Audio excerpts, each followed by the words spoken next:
Hi, it's Dr. Christine Lee. Thanks so much for being here with me on the Make Time for Success podcast. Before we go to the next episode, I wanted to let you know that starting September 8th, I will be running the 10th round of the Re-Energize Your Home 5-day decluttering challenge. The challenge is free, it's effective, and it's fun. And I would say it's time to get rid of that clutter that's blocking all your energy.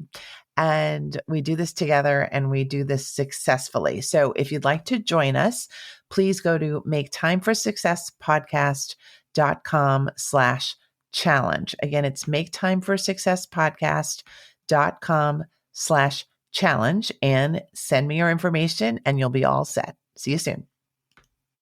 Welcome to the Make Time for Success podcast. This is episode number 247.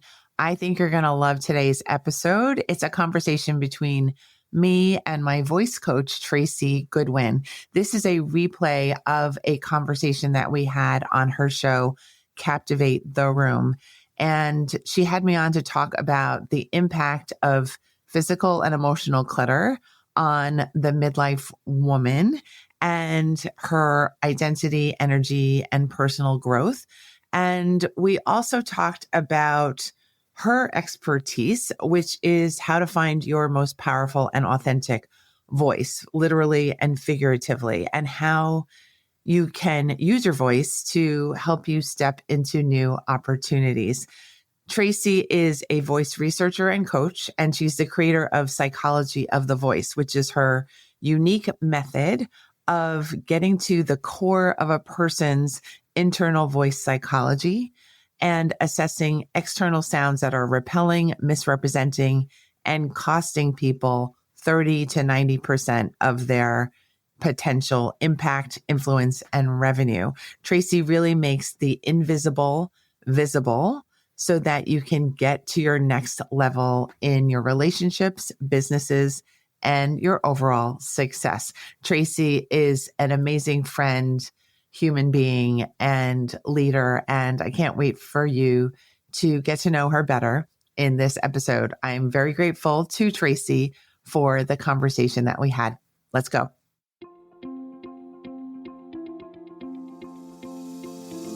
Hi, I'm Dr. Christine Lee, and I'm a psychologist and a procrastination coach. I've helped thousands of people move past procrastination and overwhelm so they could begin working to their potential.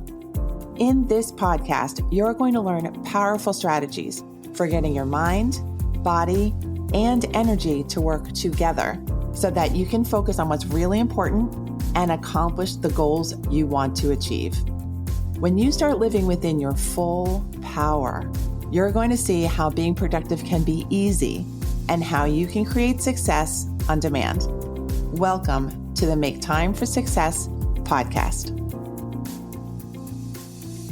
Hey, Christine, welcome to the show. So happy to have you back.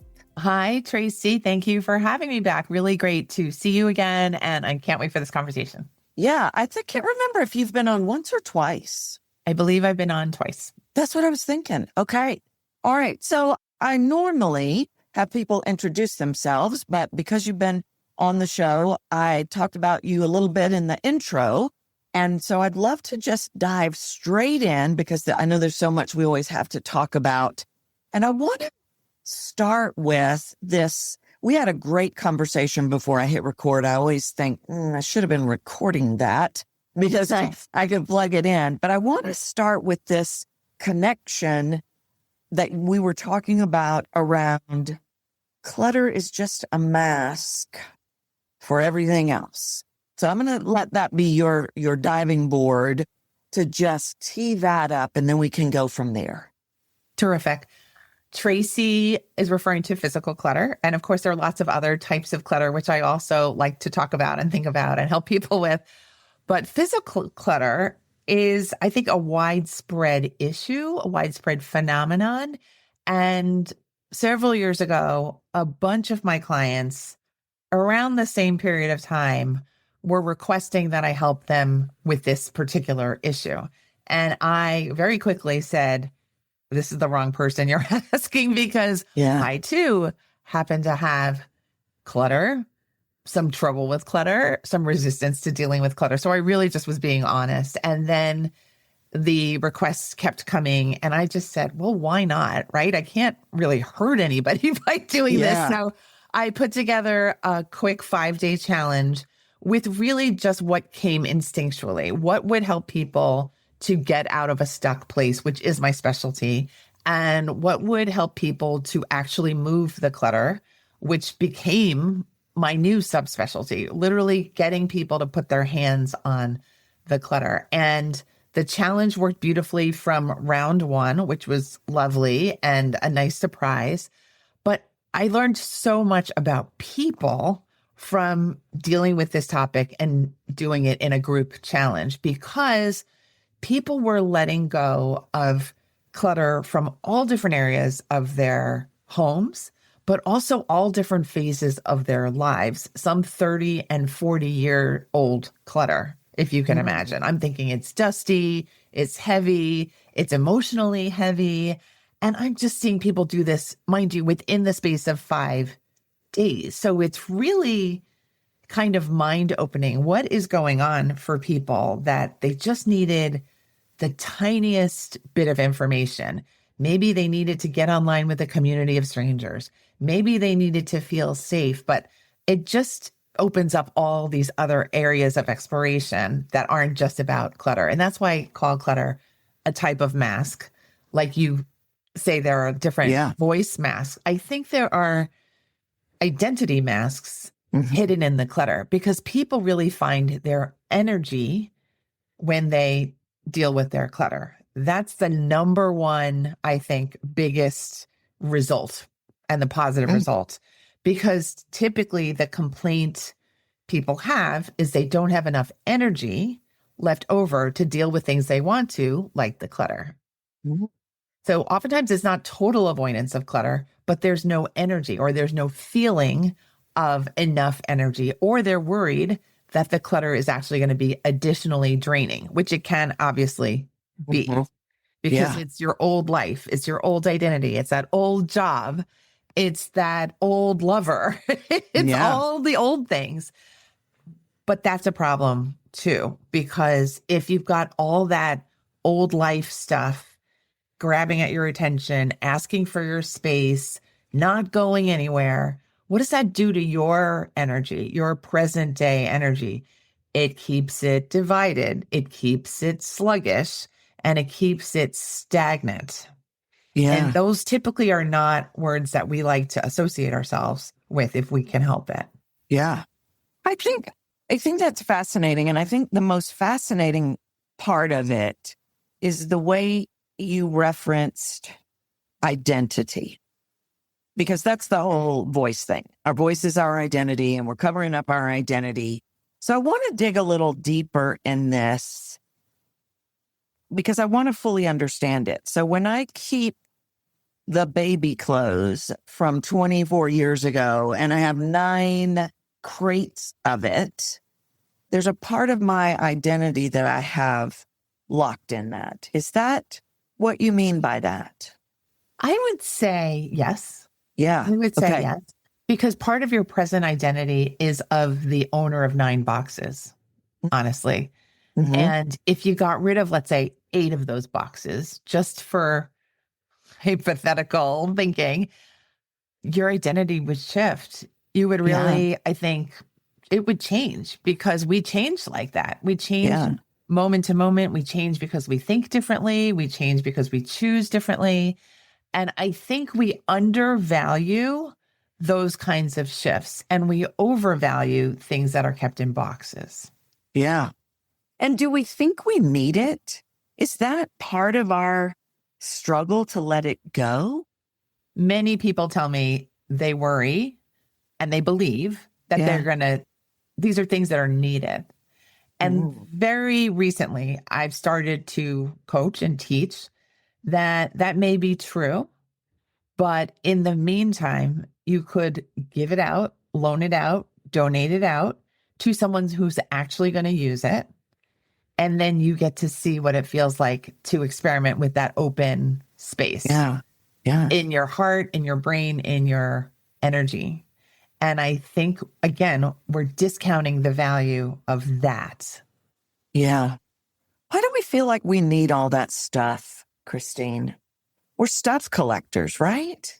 I think we're trained from before we're out of the Yeah. womb, right? Yeah, stuff. And yeah.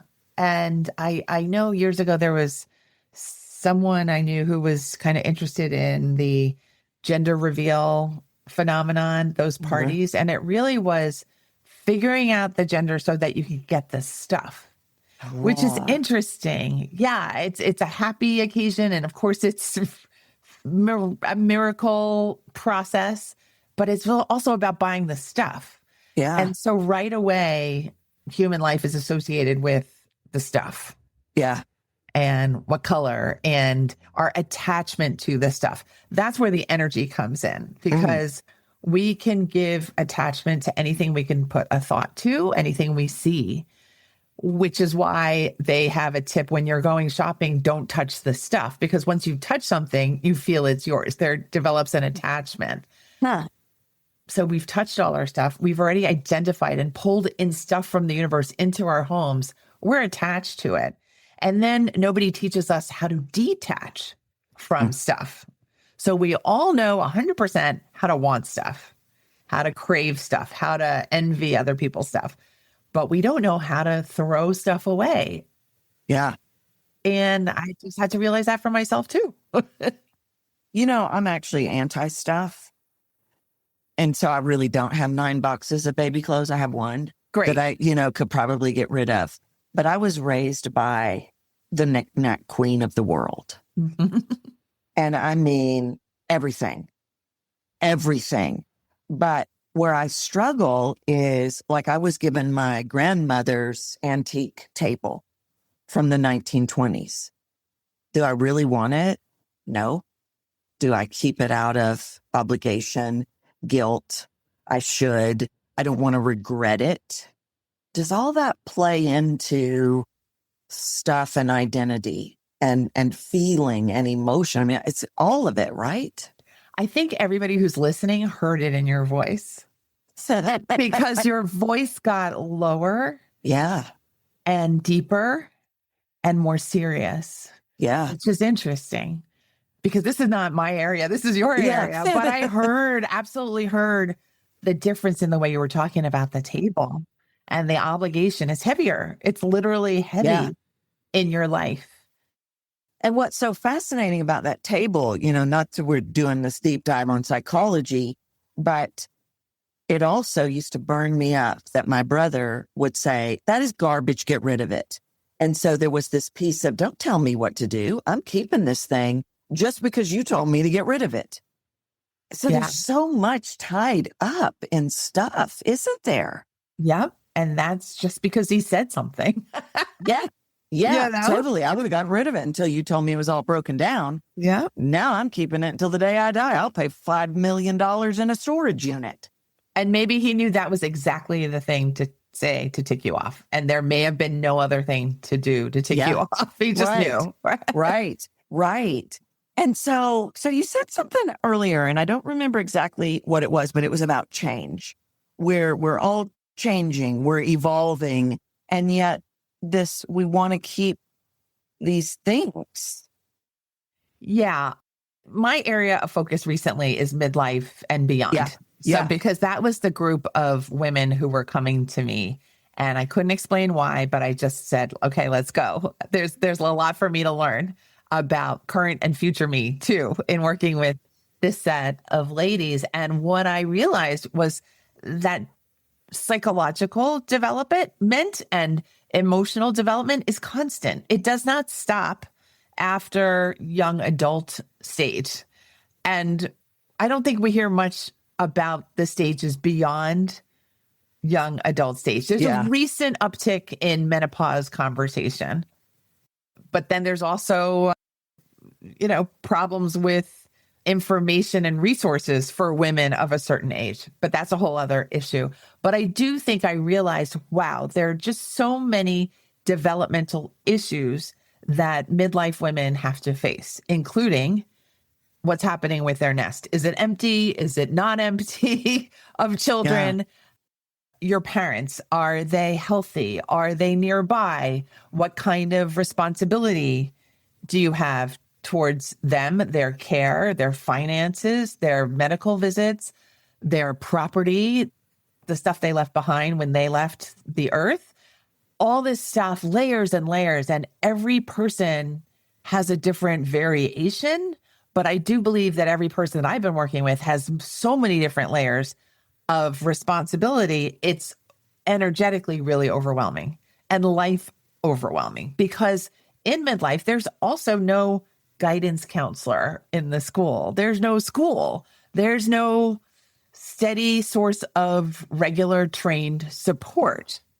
And we're just supposed to be just really competent and experienced and knowledgeable about how to navigate bureaucracies and health systems and grief and change and moving and retirement and things like that. So I've just found myself in this world of stressed out people with a lot of things that they're carrying that I myself might have carried, but I'm not currently carrying all the things at once. But some people are really carrying 4 or 5 heavy life stressors in the same time zone, same time window.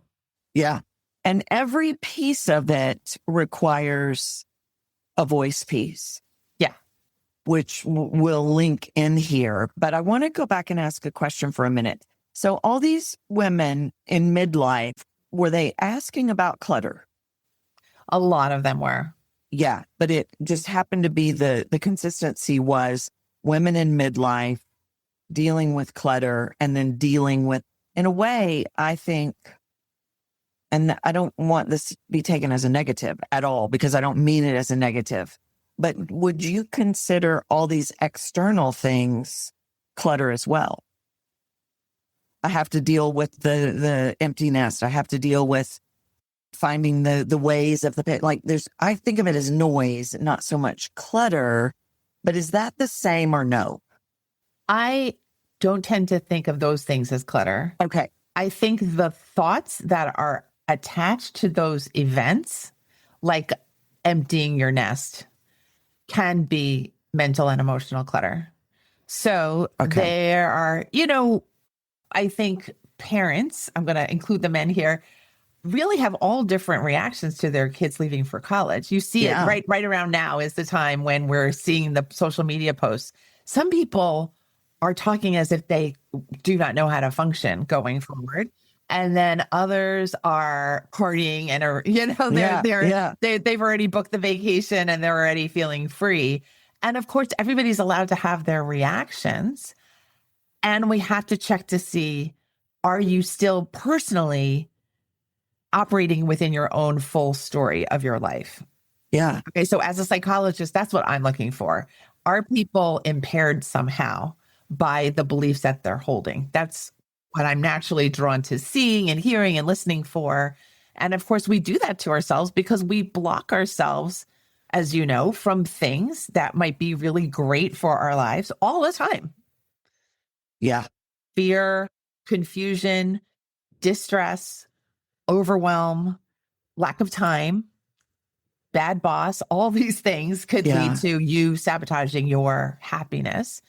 And, misery is actually more, it's like easier to see in the world and find than there is joy, unfortunately, even though there's so much joy to be had. I think it's just way easier to complain and feel stressed. And there's a lot of stress around. But my wish is to show people how to just open the door to joy using mindset, productivity, action, changing their stories about themselves, much overlapping the work that you do, also improving your voice and how you show up for yourself with your voice. Yeah. Okay. Thanks for clarifying that. I think something that I hear in this is it's really, at the end of the day, about the energy suck. Yeah. And the other thing that I just thought about when you were just saying that was, do we accumulate because we were, I'm trying to merge the worlds. and I'm always working from the world of the 5 wounds, do we accumulate because it is just simply too hard to look at the fact that we feel unworthy, or sense of abandonment, or judgment, or are those connected in any way? The accumulation and the emotional stress. Yeah. Yeah, that is not my deep area of Okay. expertise. I do know, and I've interviewed some people on my podcast who really are working with the trauma history and the problems with letting go of stuff and the living in spaces that are overwhelming and are hearkening back to more stressful times and learning nervous system regulation first and learning that clutter and clutter removal can feel safe. And as you can imagine, if you're from a trauma background, that having stuff can be a real source of comfort, can be an identity of I have stuff, I'm resourced, can make you feel stable. And having somebody remove it, especially someone who's not you, is going to feel like a threat. So that's my basic understanding of the relationship. But I know that so many people, trauma background and not, purchase things to comfort themselves. Yeah. Purchase things to fill a boredom even. So maybe not even distress, but it's habit. It's a lot of habit. And what I love is that we call it a habit because that means it can be changed. Yeah. So every habit can be changed. And there's so much more to life than stuff. Yeah. And that you find whenever you just kind of grow up, I think, you decide to explore a bit and you realize, they don't do this in this country. And they don't do this in this family next door, and it's really eye-opening. I remember going to college and thinking, man, there was so much I did not know. And thank goodness for things like college. Yeah. I'm from Texas and everything is bigger in Texas. And, we always had these big houses and lots of stuff. And my mother it just drove my dad nuts. She would keep stuff from, 30 years ago. I often wonder if I was the happiest in my life when I lived in New York City because I had 2 tiny closets and you switched out your winter and your summer and you didn't have a lot of stuff. And you were lucky to have 2 closets. Yeah. Yeah. Yeah. I was living big. I was living big.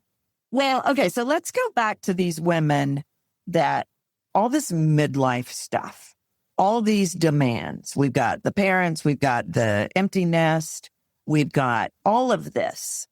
So what do you find happens among those demands? The things that we were talking about earlier that you see come up, and a lot of it's related to voice, that in midlife, we have all this new bucket of demands and we really don't necessarily know how to communicate our way through it. I would agree. I think I'm going to ask for your help in kind of teasing this out because I kind of wandered my way into this zone and I'm not sure. I know I pitched this as an idea for this episode, but I haven't really thought through my own thoughts about the role of voice in protecting yourself from overexertion, overwhelm, and creating relational harmony in difficult situations, like navigating which sibling is going to go visit the parent next or take responsibility for the finances. Those things all have to get done. And I'm sure it's done very differently in different families. So that I would ask you what you've seen in terms of how much it helps to have voice training and voice coaching when you've got some family stress to be negotiated. Yeah. Well, this is an easy answer actually for me because this is what I see. I see the way I approach voice is all about unhealed wounds, and what's left from that is left in the body of the voice. So I think what happens is we do like what you were saying. We cruise along in our 20s and our 30s and we're doing the thing and we're aware of a couple of things. And then in relation to how we communicate, and then all of a sudden we get, probably it starts, I see it in women and especially in women, but all my people, I don't have a lot of 23-year-olds. I have a lot of 40 and up. Yeah. And they get to their 40s, and all of a sudden, I cannot get my sister to listen to me.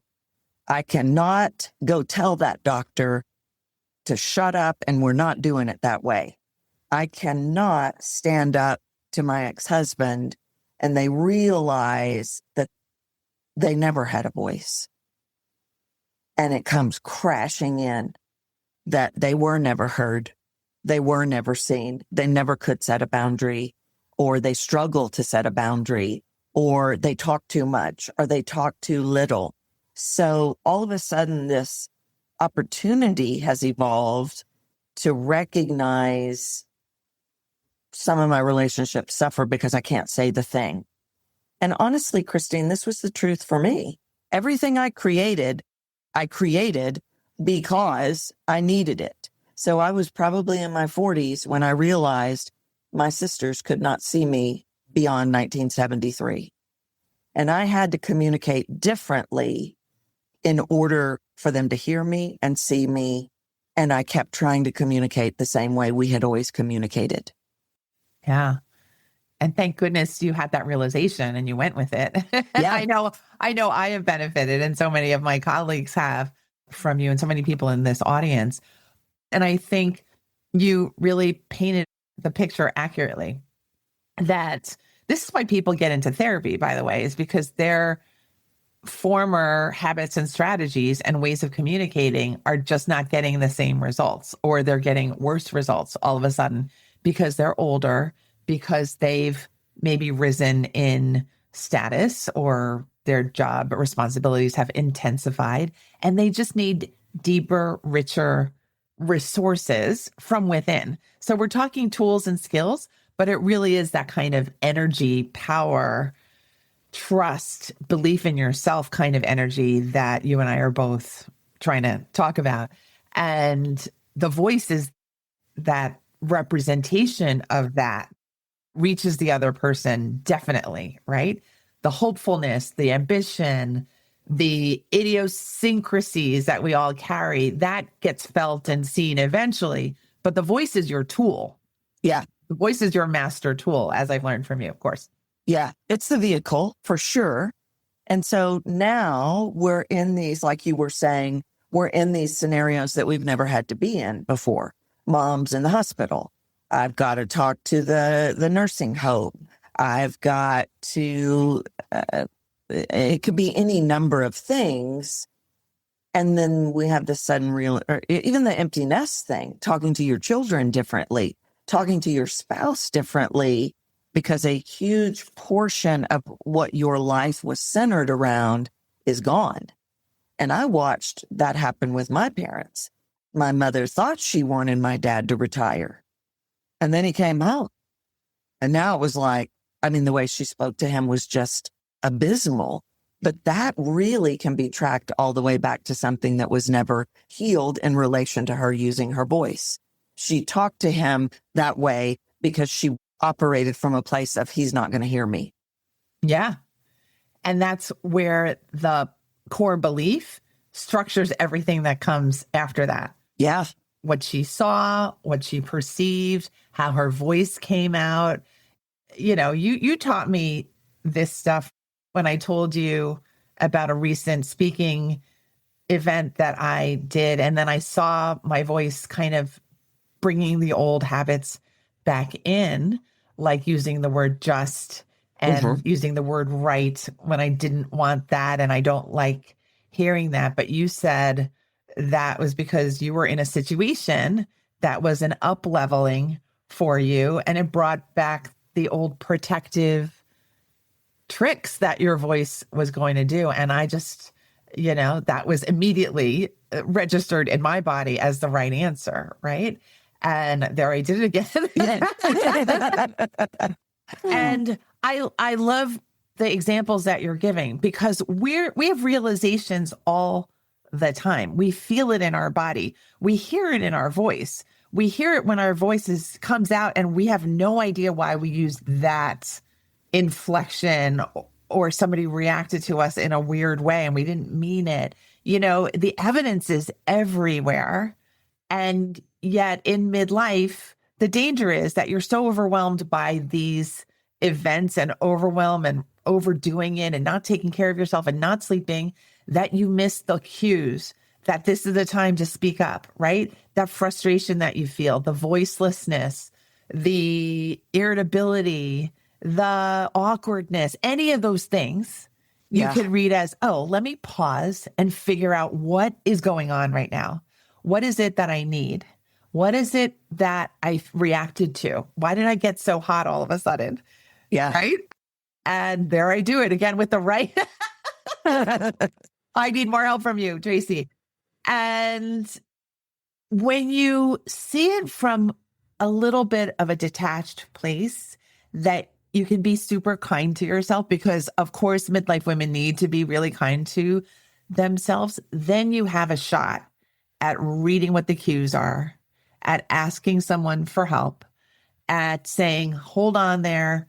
Let me think about this before I agree to something new or different or additional.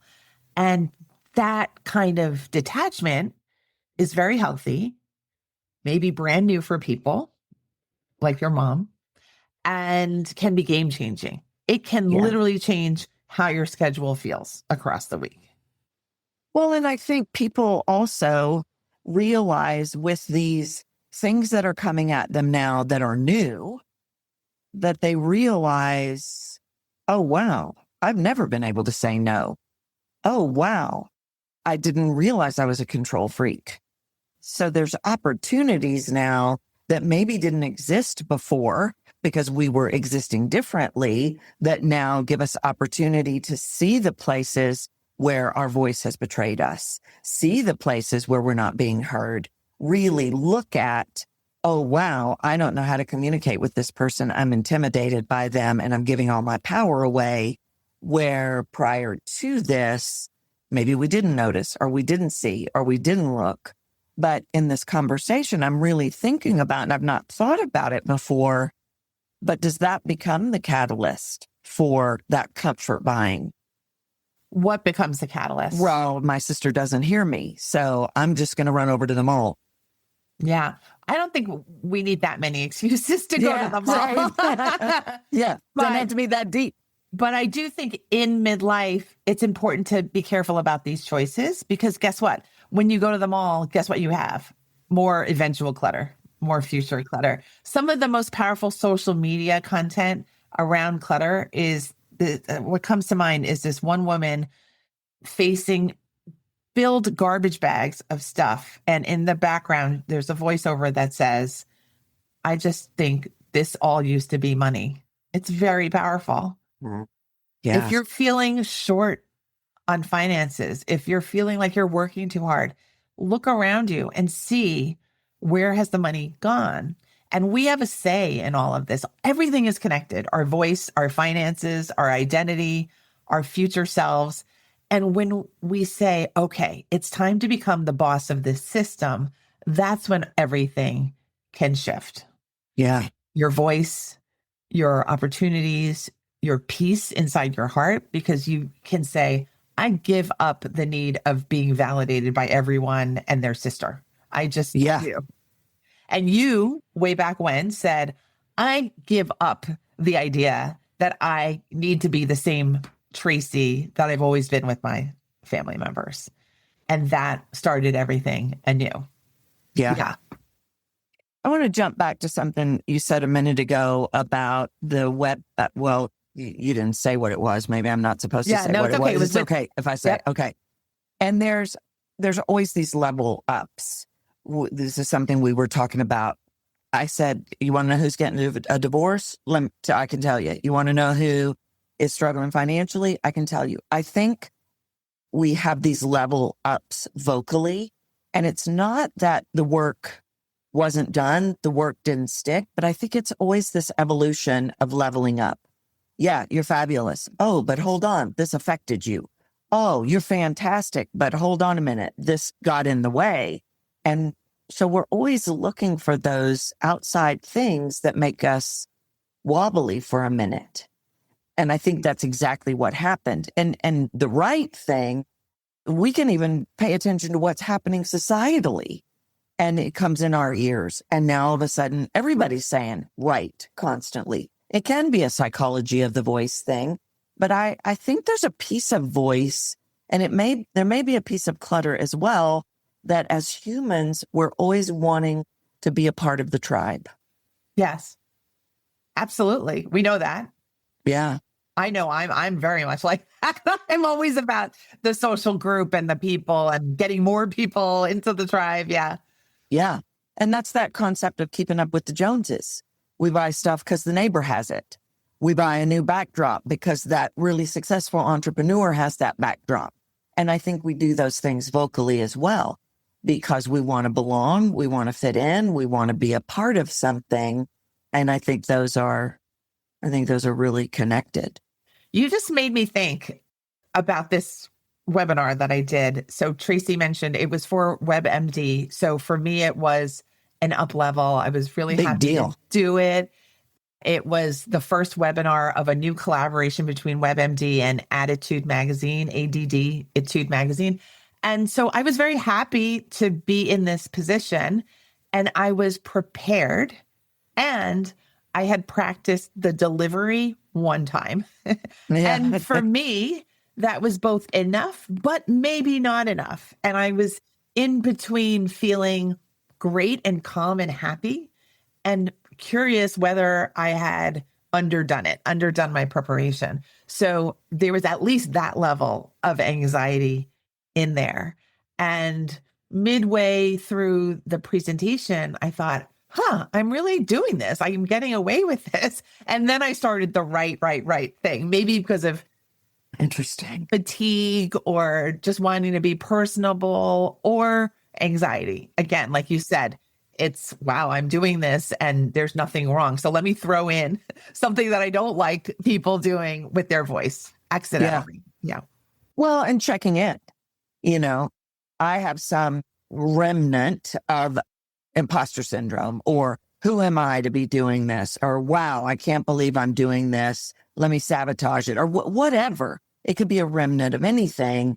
Then that old habit is connected to that remnant. And all of a sudden we start going, right, checking in. Right. Or just is oftentimes a subconscious recognition that you're really standing in authority and you're really laying down some tracks that some people may not like. And the subconscious kicks in to that bit. Whoa. We got to protect you. It's all about protection. So we're going to just get her to throw in a couple of just to soften the blow. I really felt that must have been what was happening, that Really? I couldn't necessarily be fully confident. That would be weird. So I'm going to throw a question to you just about this. How do you overcome that? How do you step into an up-leveled situation and feel that you could really trust that you're not going to bobble? I mean, it's just that simple. So you and I worked together probably 8-9 years ago because I was still in California. Yes. And that would have been 9 years ago. So it could have even been 10, 11 years ago. And I'm always researching. I'm always evolving. I'm always adding new things to what I teach. Two of the things that I hear in this is, one, we have to get rock solid in trusting that we know and trusting yourself. And you've done the yards. If you were right out of college, this would be a harder sell. But deep down, you know. And deep down, do you believe you can deliver this information confidently? So the gap becomes the old safety mechanism of, so you can literally go, yeah, I can totally nail this. I've got it. I know what I'm talking about. I know if it goes sideways, I can save it. I'm totally good. And the subconscious goes, yeah, but what if you don't?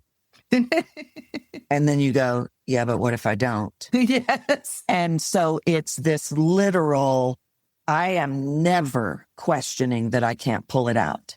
I love that. There was a talk, you knew I did it. I don't know if you were in the room or not, but last year at a conference we go to, I had a 40-minute talk and nobody was coming in the room because the person who asked me to do the talk was teeing it up and was talking about how great I was. And 5 minutes went by and 10 minutes went by and 15 minutes went by and 20 minutes went by. And that whole time I'm sitting there going, this talk's out. But I trusted that I could stand on that stage and deliver something. And it's so rock solid that it becomes unwavering. So it is just exactly what you said.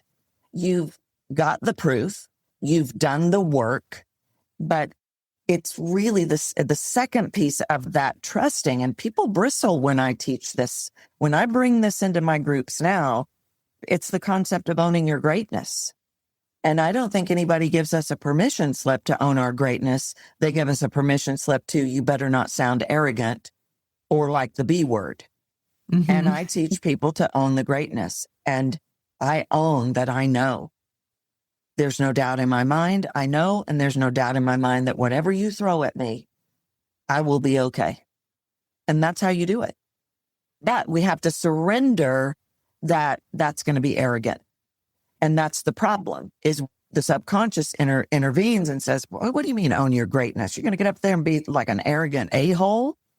No, we're going to work from the place of gratitude of, wow, I was put on this place, on this planet with this gift.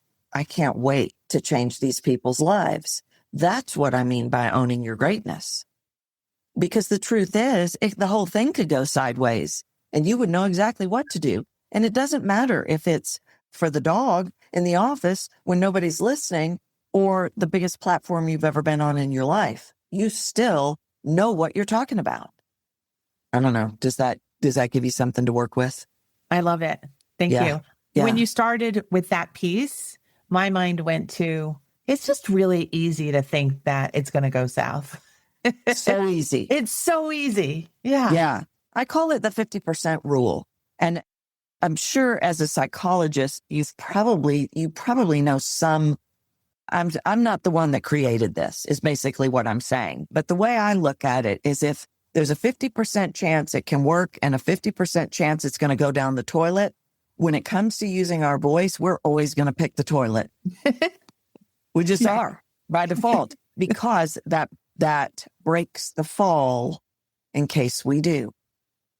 And I teach my people, you pick the 50 that says, sit down. I got to change your life.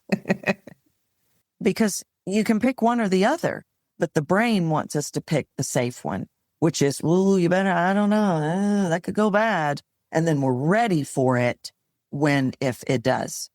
That's not the way I operate. Yeah. I'm getting close, I will say proudly. Yeah. I'm getting close with your help and with your guidance and with some old teachings from you. And really just practice being open and very grateful that I can share what I know and be confident about it and know that it can really open some minds and energy. It really is a cycle that's very gratifying. Yeah. And the voice is the piece that we need locked down to make sure that we get to see the full arc of this, seeing the new people, seeing the old people continuing to do well, maintaining your own health of your voice over time as you learn different things over the years, these arcs we've gone through, and just keeping fresh too, which means up-leveling, which means walking into situations that you never thought you'd be able to be welcomed in the past, and they're happening. It's great. And our voice needs to come too. We can't. Totally. And even for these things that you were talking about, communicating and relationships and self-care, and I'm not going to do it, saying no, having a conflict, all these things that we cannot, well, I guess we can, but it's not the easy path to ultimately avoid these things throughout our whole life. I know some people do, and that is tragic. It's a choice, and it's one where you definitely are losing. Mm-hmm. You're losing a lot of exploration potential, a lot of growth potential, a lot of exposure potential. And not everyone needs to want or love exposure, but you have access to that through your voice. Yeah. Well, my TED Talk was about, the title of my TED Talk was 6 voice masks that determine your reality. And I truly believe that your voice determines your reality because of what you were saying earlier. It's the instrument of decision. It's the decision maker for people. And are they hearing something that says to them, yeah, you can run all over her? Or are they hearing something that says, you better listen to her? Well, this was good. Anything else, Christine, on this topic that we didn't cover? I think we covered a lot. I'm really grateful to how you run conversations and interviews. I really love them.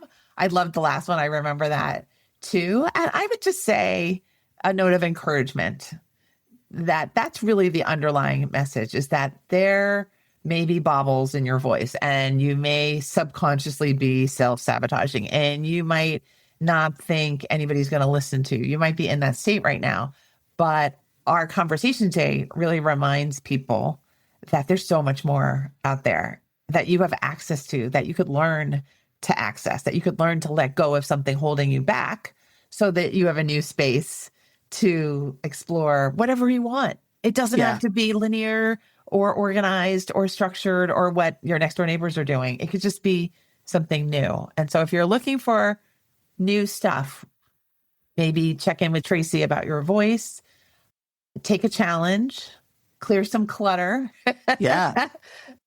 And allow the learning to happen. You're fine. You're always fine. I think that's what Tracy just reminded me of with her coaching just a minute ago.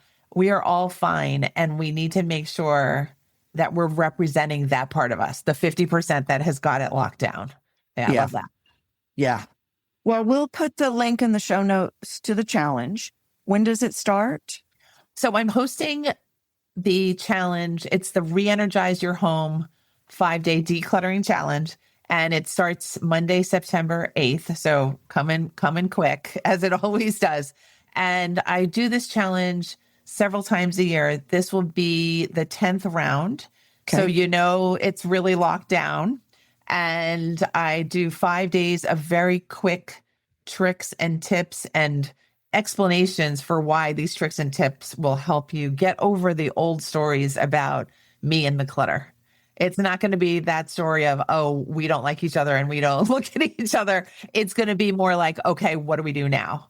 And you're going to get in there with your hands and with the other people in the challenge. And you're going to do substantial work in this decluttering by the end of the week. It's totally free. And the way to join is to go to procrastinationcoach.com/Goodwin. Again, procrastinationcoach.com/Goodwin, and you'll get an opt-in form and we'll start together on September 8th. So thank you, Tracy, for helping me to promote it. Yeah, for sure. And I will put that link in the show notes, but go sign up. I know this will be a great week for all of you. Christine, thank you so much for coming back on the show. It's always a pleasure to have you with me. I'm so glad we did this. Thank you so much. Yeah. And thank you, listeners. Always great to have you. But that's it for today. And I'll see you next time. Thank you for listening to this episode of the Make Time for Success podcast. If you enjoyed what you've heard, you can subscribe to make sure you get notified of upcoming episodes. You can also visit our website, maketimeforsuccesspodcast.com, for past episodes, show notes, and all the resources we mention on the show. Feel free to connect with me over on Instagram too. You can find me there under the name Procrastination Coach. Send me a DM and let me know what your thoughts are about the episodes you've been listening to. And let me know any topics that you might like me to talk about on the show. I'd love to hear all about how you're making time for success. Talk to you soon.